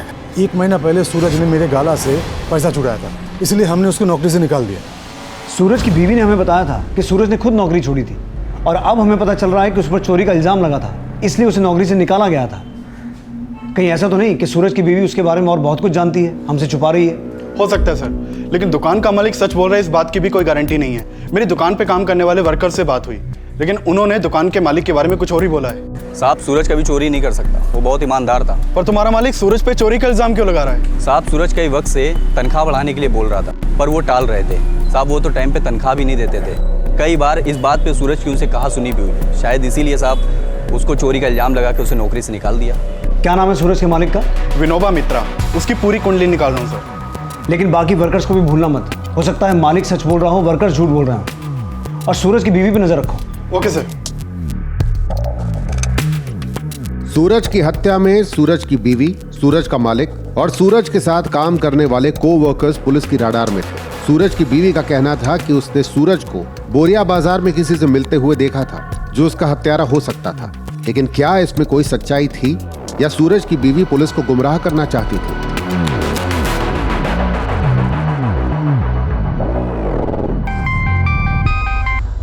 हाँ बोलो विश्वास। सर, सूरज की जेब से जिस शोक सभा के फोटोज के नेगेटिव हमें मिले थे, वो शोक सभा 16 साल पहले कोलकाता के बंसद्रोणी में रहने वाली लेट नवरोज ईरानी के लिए रखी गई थी।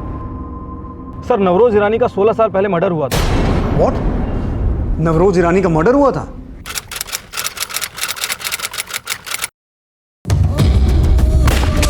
लेकिन सर, अभी तक ऐसा कुछ भी पता नहीं चला है कि सूरज नवरोज ईरानी को जानता भी था या नहीं। लेकिन सूरज की जेब से हमें नवरोज ईरानी की शोक सभा के फोटो के नेगेटिव्स मिले थे, तो उसका नवरोज ईरानी से कोई ना कोई कनेक्शन तो होगा। अच्छा, इस नवरोज ईरानी के बारे में कोई इन्फॉर्मेशन मिली? सर, नवरोज की कम्युनिटी के लोगों से तो फिलहाल इतना ही पता चला है कि नवरोज की शादी नहीं हुई थी, लेकिन उसकी एक सगी बहन है फिरोजा नवरोजी, वो यही पार्क स्ट्रीट में रहती है। हो सकता है वो सूरज को जानती हो। तुम नवरोज की बहन का एड्रेस मुझे मैसेज करो और ये पता लगाओ कि नवरोज ईरानी के मर्डर केस को कौन इन्वेस्टिगेट कर रहा था। हो सकता है सूरज के मर्डर का नवरोज ईरानी के मर्डर से कोई कनेक्शन हो।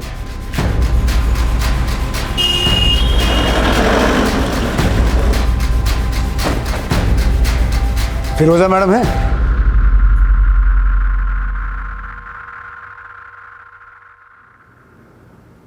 फिरोजा नवरोजी? जी मैं ही हूँ, बैठिए। सूरज कुमार को जानती हैं आप? मैं किसी सूरज कुमार को नहीं जानती। आप नहीं जानती तो शायद आपकी बहन नवरोज ईरानी जानती हो। नवरोज, उसको गुजरे हुए तो 16 साल हो गए हैं। अब वो किसको जानती थी किसको नहीं, इसका पता मुझे कैसे हो सकता है?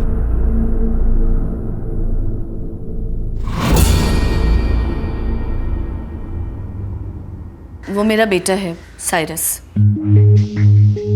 बुलाइए उसे। साइरस, आई आओ।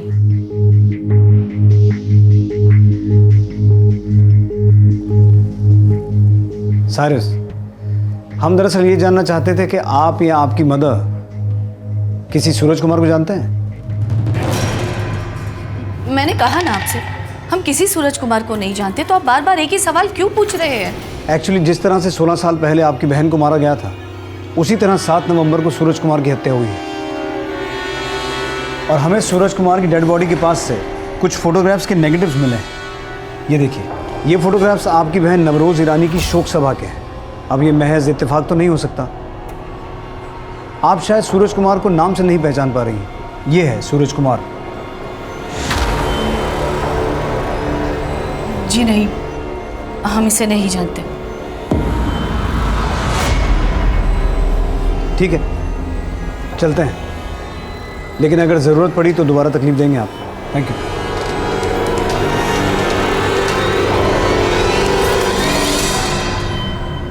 नवरोज आंटी के शोक सभा के फोटोज उस आदमी के पास कैसे पहुंचे?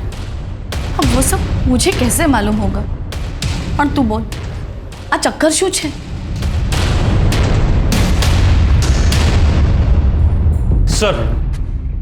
सर नवरोज ईरानी मर्डर केस की फाइल मैंने पढ़नी शुरू की ही थी कि एक चौंकाने वाली बात पता चली। सर 16 साल पहले नवरोज ईरानी को जिस गन से शूट किया गया था वो गन भी 80 साल पुरानी ब्रिटिश काल में बनी थी। सर ये देखिए, ये बुलेट हमें नवरोज की बॉडी से मिली थी और ये बुलेट हमें सूरज की बॉडी से मिली। और इन दोनों मर्डर्स के बैलिस्टिक रिपोर्ट से ये पता चलता है कि ये दोनों बुलेट एक ही गन से फायर की गई। विश्वास, अगर इन दोनों को एक ही गन से मारा गया है तो पूरी पॉसिबिलिटी है कि इन दोनों का किलर एक ही हो। लेकिन सर नवरोज ईरानी को किसने मारा था ये 16 साल से अभी तक पता नहीं लग पाया। लेकिन सूरज कुमार मर्डर केस में पिछले 13 दिन में हमें एक ही लीड मिली है कि हो सकता है जिसने सूरज को मारा हो उसी ने नवरोज को मारा हो। इसलिए नवरोज मर्डर केस के जितने भी सस्पेक्ट थे अब वो हमारे लिए सूरज कुमार के मर्डर केस के भी सस्पेक्ट हैं। नवरोज मर्डर केस को इन्वेस्टिगेट कौन कर रहा था? Sir police inspector Pranav Roy. Retirement के बाद से वो सिलीगुड़ी में रह रहे हैं। मैंने उनसे मिलने के लिए रिक्वेस्ट की थी और कल सुबह 11 बजे वो हमसे यहाँ मिलने के लिए आने वाले हैं।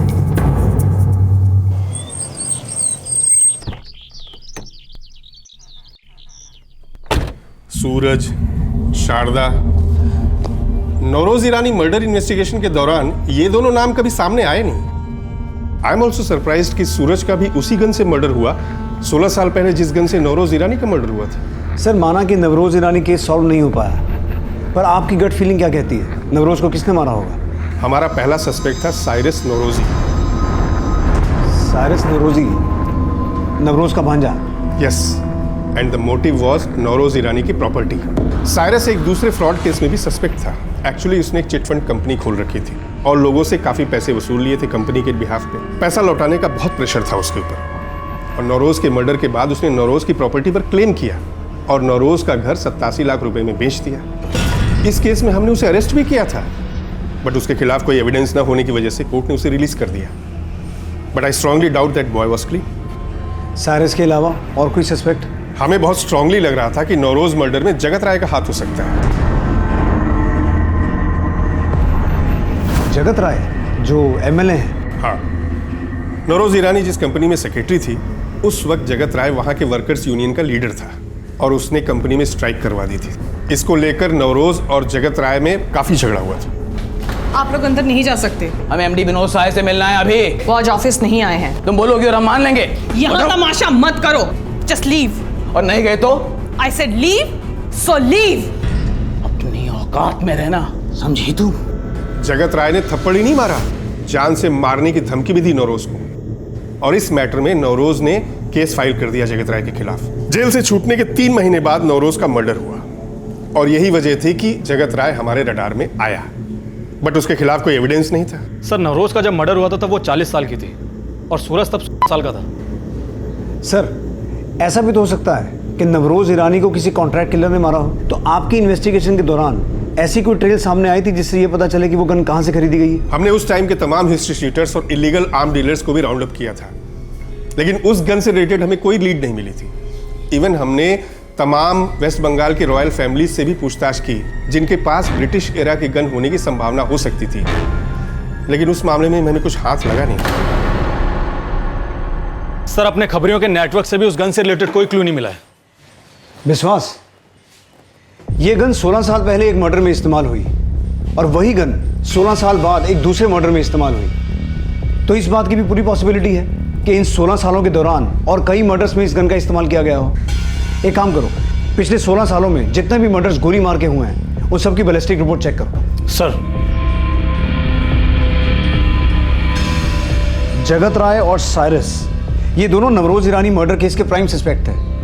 हो सकता है इन दोनों का भी इस गन के साथ कोई कनेक्शन हो, और हमें यह भी पता लगाना है कि इन दोनों का सूरज कुमार के मर्डर से क्या कनेक्शन हो सकता है। और नवरोज ईरानी की शोक सभा में ये जितने भी लोग हैं, इन सबका कनेक्शन भी सूरज कुमार के साथ हो सकता है। इन सबको आइडेंटिफाई करो और सभी से पूछताछ करो। सर, जिस कंपनी में नवरोज मैम सेक्रेटरी थी, वहीं मैं सेल्स एग्जीक्यूटिव था। हमको हमेशा लगा कि नवरोज ईरानी का मर्डर जगत राय ने किया था। वो बहुत पावरफुल लोगों को जानता था और उन्हीं का बदौलत वो यूनियन लीडर से एमएलए बन गया। लेकिन नवरोज मैम बहुत डेयरिंग लेडी थी। वो सच और सही के लिए किसी से भी लड़ जाती थी।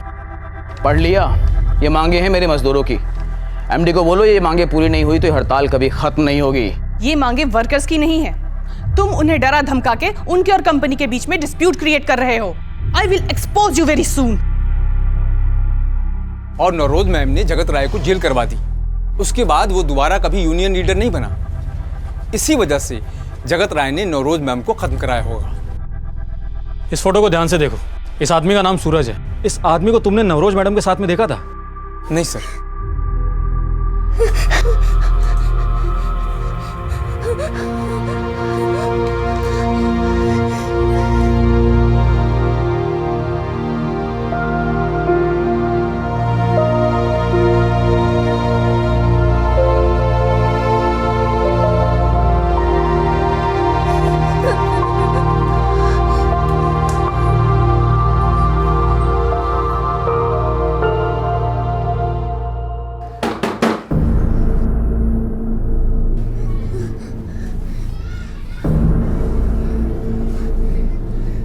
बेटा, कहाँ है तुम्हारी मम्मी? मम्मी घर पे नहीं है। आप चले जाइए यहाँ से। ये मेरे पापा का घर है।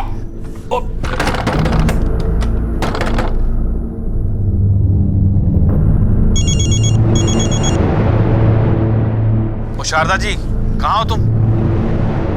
नहीं जानता इसको। और कुछ? आप सूरज कुमार को नहीं जानते, लेकिन हमें पता चला है कि जिसने सूरज कुमार को मारा है उसी ने 16 साल पहले नवरोज ईरानी को भी मारा था। और नवरोज ईरानी केस में तो आप... उस केस में 16 साल पहले ही क्लीन चिट मिल चुकी थी मुझे। अपना रिकॉर्ड चेक करो। सर, फिलहाल तो हम सूरज कुमार का मर्डर केस सॉल्व कर रहे हैं, और अगर हमें ये पता चला कि इस मर्डर में भी आपका हाथ है तो आपके खिलाफ 2 मर्डर केसेस... इंस्पेक्टर, मिलने का समय दिया है तो अपनी लिमिट मत क्रॉस करो। सब लोग जानते हैं कि नवरोज ईरानी को उसके भांजे साइरस ने मारा था। अगर एक केस सॉल्व करना चाहते हो तो साइरस को पकड़ो, साइरस को इन्वेस्टिगेट करो। मेरा टाइम मत खराब करो, समझे? ओ खुदाई, बहुत बुरे हैं हम। रोज़ एक नया पाप करते हैं। हमें हमारे गुनाहों की माफ़ी दो।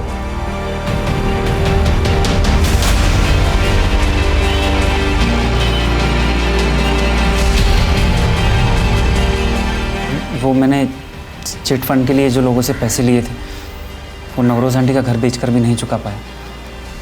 आई एम रियली स्कैर्ड, कहीं वो मुझे पनिश ना करें। डोंट गेट स्कैर्ड दिकरा। अपने गुनाहों का कन्फेशन जो ऊपर वाले के सामने करता है, खुदा उसे फॉरगिव कर देता है। जिस कंपनी में नवरोज मैडम काम करते थे, मैं वहाँ एक क्लर्क था। लेकिन नवरोज मैडम कभी छोटे बड़े में भेद नहीं करती थी सर। वो तो बहुत ही हेल्पफुल लेडी थी। नवरोज मैडम, आपसे एक पर्सनली हेल्प चाहिए था प्लीज। आई नो तुम्हारा बहन का शादी है और कंपनी तुमको लोन नहीं दे रही, बट मैं कुछ करती हूँ तुम्हारे लिए पर्सनली। ओके सर, वो बिना बोले ही दूसरों की जरूरत समझ जाती थी। उन्हें कोई भी जरूरतमंद दिखता, वो कैसे भी करके उसकी मदद करती। तो शायद नवरोज ने सूरज की भी मदद की होगी। इस आदमी का नाम सूरज है, जानते हो उसको? नहीं सर। शारदा जी, मैं जानती हूँ आपके पति के साथ बहुत बुरा हुआ है, लेकिन अगर स्कूल वालों ने तान्या का नाम काट दिया तो मैं कुछ नहीं कर पाऊंगी। आपने स्कूल की फीस नहीं भरी, लेकिन आप मेरी ट्यूशन फीस तो दे ही सकती हैं। लेकिन मैडम जी, अगर मेरे पास पैसे होते तो मैं आपसे यूँ विनती क्यों करती? आप कह रही हैं आपके पास पैसे नहीं है, लेकिन आपके पति तो कुछ और ही कह रहे थे। 6 महीने से ना आपने मेरी ट्यूशन फीस दी है और ना ही आप स्कूल फीस पे कर रहे हैं। अगर ऐसा ही चला ना तो स्कूल से उसका नाम कट जाएगा। नहीं नहीं, आप बस थोड़े दिन और संभाल लीजिए। 2-4 दिन में मेरे किसी से 40,000 रुपये आने वाले हैं। जैसे वो आएंगे मैं आपकी ट्यूशन फीस भी दे दूंगा और स्कूल की फीस भी। लेकिन मैडम जी, उन्होंने तो मुझे ये बात बताई ही नहीं कि कोई उन्हें 40,000 रुपये देने वाला था। मुझे लगता है शायद सूरज ने सेठ जी से 40,000 मांगे हो। वैसे भी वो कभी किसी को पूरी तनख्वाह नहीं देते थे। हो सकता है पैसे काट काट के उन्होंने सूरज के 40,000 अपने पास जमा कर लिए। अच्छा ठीक है, तुम उस पर नज़र बनाए रखो। सर सूरज पहले जिस दुकान पे नौकरी करता था उस दुकान पे अभी भी सूरज की बीवी गई और उसने दुकान के मालिक से काफ़ी झगड़ा किया। तो वो दुकान के मालिक से 40,000 रुपये मांग रही थी और बोल रही थी कि दुकान के मालिक ने सूरज का मर्डर इसलिए कर दिया ताकि मालिक को सूरज को 40,000 रुपये लौटाने ना पड़े। लेकिन उसने हमें पहले ऐसा कुछ भी नहीं बताया। ये 40,000 का क्या चक्कर है? सर ये चक्कर तो समझ में नहीं आ रहा, लेकिन हाँ सर, सूरज की बीवी कई लोगों से पूछताछ करके पता कर रही थी कि सूरज को 40,000 रुपये किससे लेने थे और दुकान के काम करने वाले एक लड़के ने उसे बताया और उसके बाद वो दुकान के मालिक से झगड़ा करने पहुंच गई। दुकान पे काम करने वाला वर्कर कौन है? सर इसका नाम गोविंद है और सूरज के घर पे काफ़ी आना जाना था इसका। गोविंद? हेमंत, कहीं इस गोविंद और शारदा के बीच में कुछ चल तो नहीं रहा? नहीं सर, ऐसा कुछ लगता तो नहीं, लेकिन इस गोविंद ने पहले दुकान के मालिक के खिलाफ ही बोला था। दुकान के मालिक के खिलाफ कुछ मिला? नहीं सर, ना तो दुकान के मालिक के खिलाफ कुछ मिला, ना शारदा के और ना गोविंद के। हेमंत, ये 40,000 की कहानी और शारदा के अफेयर का एंगल सब कुछ अच्छे से पता करो। हो सकता है बोरिया नगर वाली कहानी भी झूठी हो। वहां सूरज ने किसी अनजान आदमी को नहीं बल्कि अपनी बीवी को उसके लवर के साथ देखा हो। हेमंत, शारदा और सूरज का पिछले 16 साल का इतिहास निकालो। Okay sir. पुलिस शारदा को अब भी शक की नजर से देख रही थी और इसके साथ साथ सूरज का मालिक, सूरज के साथ काम करने वाले गोविंद, सब सूरज मर्डर केस के सस्पेक्ट नजर आ रहे थे। और पुलिस ये भी मान रही थी कि 16 साल पहले नवरोज ईरानी को मारने वाला भी सूरज का हत्यारा हो सकता है। लेकिन इस बात में सच्चाई कितनी है कि कोई आदमी सूरज को 40,000 रुपये देने वाला था? सर हमने सूरज के जानने वाले लोगों से बात की, लेकिन पता नहीं चल पा रहा कि वाकई में सूरज को कोई 40,000 रुपये देने वाला था या नहीं। इस बारे में सूरज की बीवी क्या बोलती है? सर वो तो खुद मान रही है कि जिससे सूरज को 40,000 रुपये लेने थे उसी ने सूरज को मारा होगा और वो खुद लोगों से मिलकर ये पता करने की कोशिश कर रही है कि आखिर सूरज को 40,000 रुपये देने वाला कौन था। हेमंत, ऐसा भी तो हो सकता है कि वो लोगों को मिल मिलकर जानबूझ के ये भ्रम खड़ा कर रही है कि जिस किसी से सूरज ने 40,000 रुपये लेने थे उसी ने सूरज को मारा है, जबकि ना तो कोई 40,000 रुपये देने वाला है और ना ही कोई वो जिसके साथ उसने बोरिया नगर में सूरज को देखा था। सर इन फोटोग्राफ्स में कुल 30 लोग हैं, जिनमें से 23 को आइडेंटिफाई करके हमने उनसे पूछताछ की। उनमें से कोई भी सूरज को नहीं जानता है और ना ही ऐसे डॉट्स कनेक्ट हो रहे हैं जिससे लगे कि नवरोज को मारने वाला ही सूरज का हत्यारा हो। जो नवरोज की हत्या के 16 साल बाद भी पकड़ा नहीं गया वो इतनी आसानी से हाथ नहीं आएगा। बाकी बचे 7 लोगों को भी आइडेंटिफाई करो, फिर देखते हैं इन दोनों केसेस का आपस में क्या कनेक्शन है। सर नवरोज की हत्या के 10 साल बाद साल 2010 में एक एक्स आर्मी मैन ने ठीक उसी तरह की गन से अपने कजन की हत्या की थी जिस तरह की गन से नवरोज और सूरज की हत्या हुई थी। सर इस एक्स आर्मी मैन का नाम जगदीश कुमार है और ये आजकल भोपाल जेल में बंद है।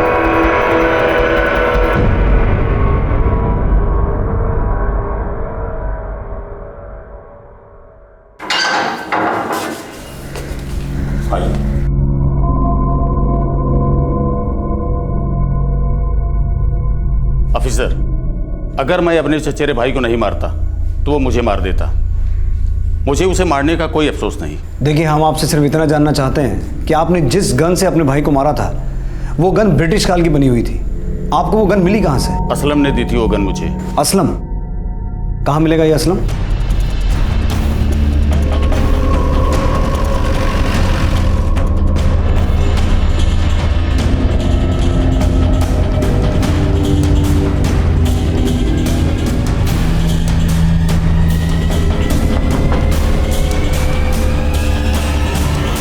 मानता हूं कि जगदीश कुमार को वो गन मैंने ही दी थी, लेकिन अब तो मैं उसकी सजा भी काट चुका हूं। लेकिन 9 साल पहले तूने जो गन जगदीश कुमार को दी थी वो अब किसके हाथ लग गई जो एक और मर्डर हो गया? साहब वो गन मेरी नहीं थी साहब, मैं तो एक मामूली सा देसी कट्टा सप्लाई करता था साहब। वो गन तो एहसान की थी। एहसान कौन? साहब मेरा दोस्त था, वो भी अवैध हथियार का धंधा करता था साहब। आज से 9 या 10 साल पहले बिहार पुलिस ने उसका लुकआउट नोटिस जारी कर दिया था साहब। उसने पूरा हथियार मेरे यहाँ छुपा दिया था साहब। उसमें से वो गन मैंने जगदीश कुमार को किराए पर दे दी थी साहब। जगदीश कुमार ने अपने भाई का मर्डर करने के बाद वो गन मुझे वापस कर दी थी साहब। कुछ दिन के बाद एहसान उस गन को वापस ले गया था। तो तू ये कहना चाहता है कि 16 साल पहले नवरोज और अब 16 साल बाद सूरज के मर्डर में जो गन इस्तेमाल हुई वो तूने नहीं, एहसान ने सप्लाई की थी? 16 साल बाद? लेकिन साहब एहसान कैसे गन सप्लाई कर सकता है? क्यों?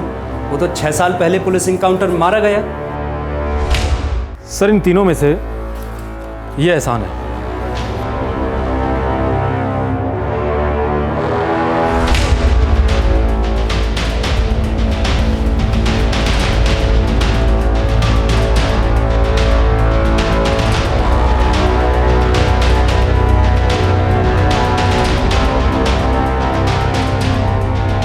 एक हिस्ट्री शीटर ने नवरोज की शोक सभा अटेंड की और उसके साथ वो आदमी खड़ा है जो नवरोज मर्डर केस का प्राइम सस्पेक्ट है।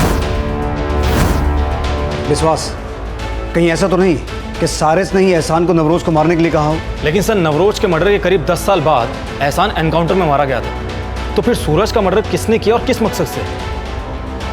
ये तो अब सारिस ही बताएगा। फिलहाल तुम उस पुलिस टीम से मिलो जिन्होंने एहसान का एनकाउंटर किया था। शायद उनसे हमें ये पता चले कि एहसान ने असलम से वो गन वापस लेने के बाद किसको दी थी जिससे सूरज को मारा गया था। सर,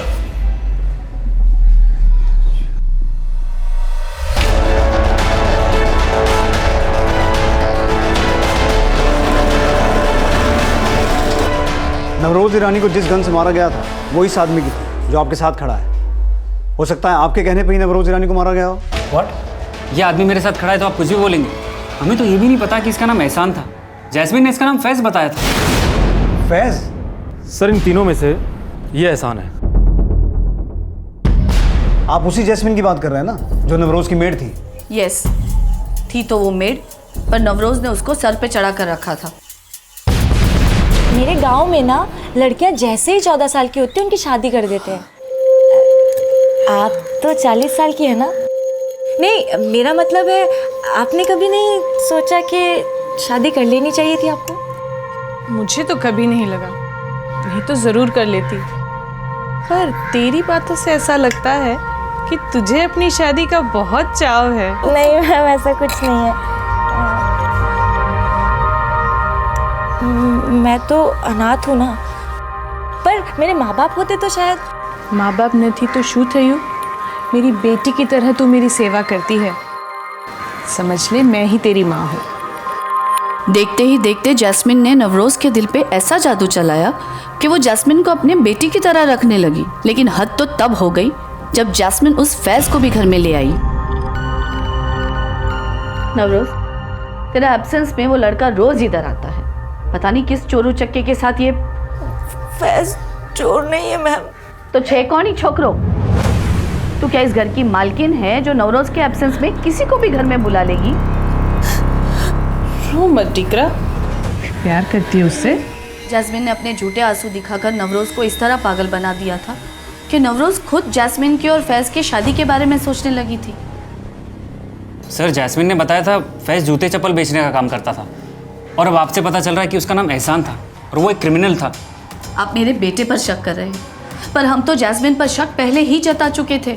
लेकिन नवरोज के मरने के बाद सबसे ज्यादा फायदा आपको पहुंचा, क्योंकि नवरोज की सारी प्रॉपर्टी आप लोगों की हो गई। सर, आपकी तरह ये गलतफहमी पहले भी पुलिस को हुई थी, but I really love Navroz aunty. वो भी मुझसे बहुत प्यार करती थी। वाह, वेरी नाइस वॉच आंटी। आपने मुझे घड़ी गिफ्ट किए ना, अब देखना मेरा टाइम ज़रूर चेंज होगा, मेरी कंपनी का सारा लॉस कवर हो जाएगा। Thank you aunty. सर, मैं नवरोज आंटी को सपने में भी मारने की नहीं सोच सकता, वो भी प्रॉपर्टी के लिए। नवरोज के प्रॉपर्टी के लीगल नॉमिनीज हम ही थे, पर उसे जैस्मिन की असलियत मालूम नहीं थी, इसीलिए उसने अपनी लाइफ इंश्योरेंस पॉलिसी का नॉमिनी जैस्मिन को कर दिया। ये तो शुक्र है कि उसने कोई विल नहीं बनाई, नहीं तो उसमें भी जैस्मिन का नाम डाल देती। सर, एहसान का एनकाउंटर करने वाली बिहार पुलिस टीम से हमने बात की, लेकिन उनसे हमें एहसान की गन से रिलेटेड कोई क्लू नहीं मिला है। लेकिन उनका कहना है कि 6 साल पहले एहसान और उसके साथियों का एनकाउंटर करने के बाद एहसान की बीवी जैस्मिन ने ही एहसान की बॉडी के लिए क्लेम किया था, और तब वो प्रेग्नेंट थी। विश्वास, सारिस और नवरोज की बहन फिरोजा एहसान और जैस्मिन पर शक जता रहे हैं। अगर सारिस ने एहसान से नवरोज को मरवाया होगा तो इस बात के कितने चांसेस हैं कि एहसान के एनकाउंटर के बाद जैस्मिन ने सूरज को मरवाया हो? सर, साइरस ने पहले भी जैस्मिन को एक्यूज बनाने में कोई कसर नहीं छोड़ी थी, तो हो सकता है कि वो अभी वही गेम खेल रहा हो। लेकिन जैस्मिन ने एहसान और फैज को अपना पति बना लिया था, तो हो सकता है कि अब जैस्मिन एहसान का गैर कानूनी जिंदा संभाल रही हो। आजकल रहती कहाँ है जैस्मिन? सर, बिहार पुलिस ने पटना का एड्रेस दिया है। एहसान के एनकाउंटर तक वो पटना में किराए पर रह रही थी, और एनकाउंटर से पहले एहसान का भी वहाँ आना जाना होता था।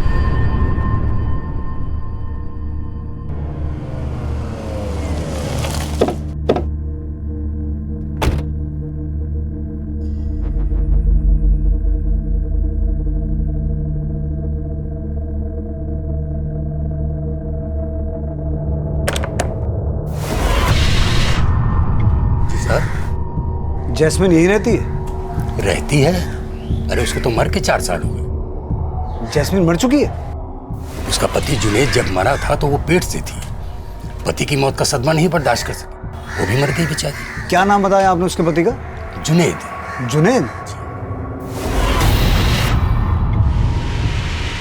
यही जुनैद है? हाँ यही तो है जुनैद।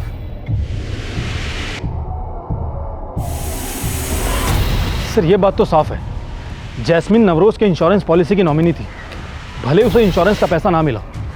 सर ये भी तो हो सकता है कि जैस्मिन का जो पति था फैज उर्फ जुनैद उर्फ एहसान ने ही नवरोज का मर्डर करवाया हो, क्योंकि नवरोज का मर्डर जिस गन से हुआ था वह एहसान की थी और एहसान का तो खुद का एनकाउंटर हुआ है। फिर सूरज का मर्डर एहसान की गन से किसने और किस मोटिव से किया होगा? सर कहीं ऐसा तो नहीं कि सूरज का हत्यारा नवरोज के मर्डर से कोई ताल्लुक ही ना रखता हो? लेकिन वो एहसान की गन से तो ताल्लुक रखता होगा। जब नवरोज ईरानी को मारा गया था तो उसमें 2 लोग शामिल थे। मान लो एक एहसान था, दूसरा कौन था? एहसान ने पहली बार अपनी गन असलम के पास छुपाई थी।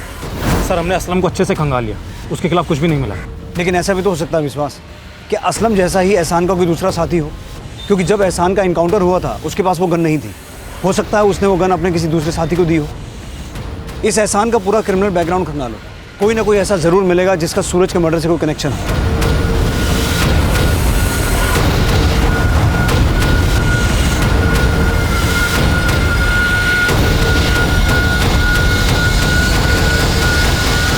सूरज की हत्या में एहसान की गन इस्तेमाल हुई थी, लेकिन एहसान के एनकाउंटर के बाद एहसान की वो गन किसके हाथ लगी थी, इसका पता लगाने के लिए पुलिस एहसान उर्फ फैज उर्फ जुनैद से जुड़ी हर इंफॉर्मेशन निकाल रही थी और जल्द ही कुछ नए समीकरण सामने आए। सर एहसान के साथ जो 2 क्रिमिनल्स एनकाउंटर में मारे गए थे वो ब्रिजेश और रामाधीर थे। ब्रिजेश और रामाधीर वांटेड क्रिमिनल शेखुद्दीन के लिए काम करते थे और एहसान शेखुद्दीन को गैर कानूनी हथियार सप्लाई करता था। सर यही शेखुद्दीन उर्फ शेखू कई दिनों से अंडरग्राउंड है। अगर एहसान इस शेखू को इलीगल आर्म सप्लाई करता था तो हो सकता है एहसान ने वो गन शेखू को दी हो जिससे सूरज की हत्या हुई थी। ये जहाँ कहीं भी अंडरग्राउंड है, अपने खबरियों से कहो उसे खोद के निकालें, क्योंकि अब ये शेखू ही बताएगा कि सूरज की हत्या का 16 साल पहले हुई नवरोज की हत्या से क्या कनेक्शन है। शेखू का पता लगाने के लिए पुलिस ने बिहार से लेकर वेस्ट बंगाल तक अपना खबरी नेटवर्क एक्टिव कर दिया। नवरोज और सूरज मर्डर से जुड़े सभी लोगों से पुलिस शेखू तक पहुंचने का तार ढूंढ रही थी और 41 दिन बाद पुलिस को शेखुद्दीन और शेखू के पटना में छिपे होने की इंफॉर्मेशन मिली।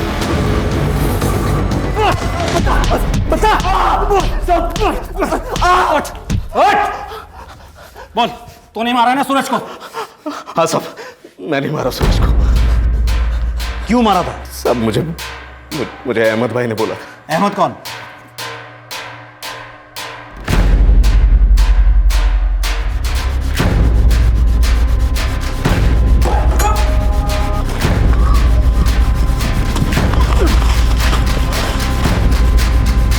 ऐसा नहीं है, अहमद है। एनकाउंटर में ऐसा नहीं, हमारा दूसरा साथी जमील मारा गया था। तो फिर एहसान की बीवी जैस्मिन ने उस बॉडी को एहसान की बॉडी मानकर आइडेंटिफाई क्यों किया था? साहब जैस्मिन को मैंने बोला था कि जमील की बॉडी को आइडेंटिफाई करके बोल दे कि वो मैं ही था।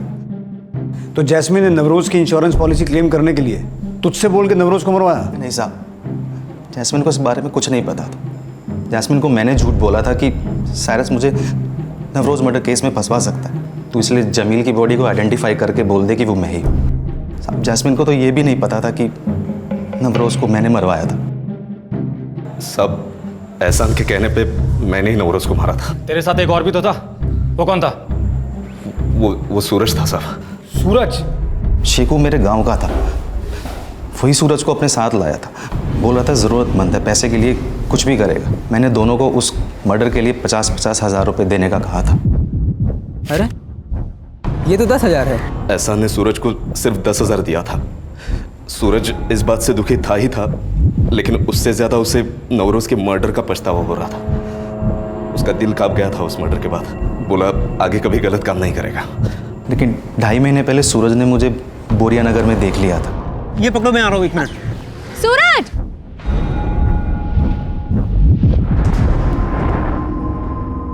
उस दिन के बाद से वो मुझे ब्लैकमेल करने लगा। कहने लगा कि उसके पास कुछ सबूत है कि मैंने ही नवरोज को मरवाया है। कैसा सबूत? सब वो मुझे नहीं मालूम, लेकिन कह रहा था कि जिस लिफाफे में मैंने उसे 10,000 दिए थे उसमें गलती से मैंने कुछ ऐसा छोड़ दिया कि वो मुझ पे भारी पड़ सकता है। और उस दिन के बाद मैंने उसे ख़त्म करने का सोच लिया था। हेलो,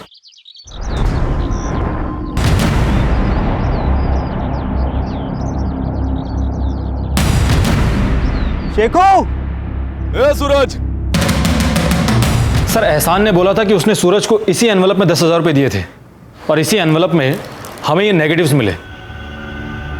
और शायद इन्हीं नेगेटिव्स को सबूत बताकर सूरज एहसान को 40,000 रुपये के लिए ब्लैकमेल कर रहा था और इन्हीं नेगेटिव्स की मदद से हमने 16 साल पुराना नवरोज मर्डर केस भी क्रैक कर लिया। सूरज ने नवरोज की हत्या के बाद अपराध को अलविदा कहने का निश्चय तो कर लिया था, लेकिन जब उसकी ज़रूरतों ने उसे 16 साल बाद उस मर्डर कॉन्ट्रैक्ट के बाकी बचे 40,000 रुपये वसूलने की मृत तृष्णा दी तो बदले में उसे सिर्फ मौत मिली। माना सुबह का भूला अगर शाम को घर वापस आ जाए तो उसे भूला नहीं कहते, लेकिन इरादा कमज़ोर हो और इंसान इम्तिहान देने से डरता हो तो उसका किया उसे कभी नहीं बख्शता, और हमारा किया हमारे अपनों को भी भुगतना पड़ता है। क्राइम पेट्रोल के ऐसे ही मजेदार एपिसोड्स देखने के लिए हमारे चैनल को सब्सक्राइब करें।